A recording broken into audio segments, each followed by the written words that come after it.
সিলেটকে মুক্ত করেছেন।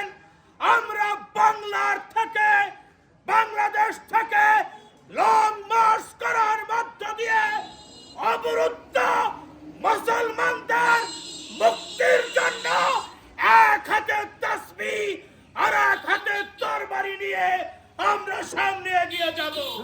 উলাইকা হিজবুল্লাহ, একটা হলো আল্লাহর দল, আর একটা হলো উলাইকা হিজবুশ শয়তান, আর একটা হলো শয়তানের দল।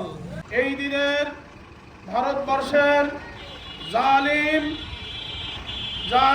বিজেপি সরকার কর্তৃক মুমিন সে জন্মায় শাহাদাতের আশা নিয়ে।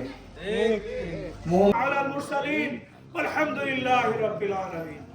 আমিন। কোন উম্মত হয়ে থাকি তাহলে এই নির্যাতন আমরা সহ্য করতে পারি না। আমাদের বন্ধনে আমরা উপস্থিত হই, সকালে সারিবদ্ধভাবে দাঁড়িয়ে যাই। নেতৃবৃন্দ আছে যারা, তারা এখনই আমাদের সামনে ভাই সেই বাণীতে একজন মুসলমানের পাশে আমাদেরকে দাঁড়াতে হবে। সামনে অনেক এই নির্যাতন যদি সামনে চলতে থাকে, এই নির্যাতন বন্ধ করতে হবে এবং বাংলাদেশের সকল মুসলমানদেরকে কিন্তু প্রত্যেকটা আঘাত তার বুকের ভিতরে একটা তার পিঠের ভিতরে লাগে নাই।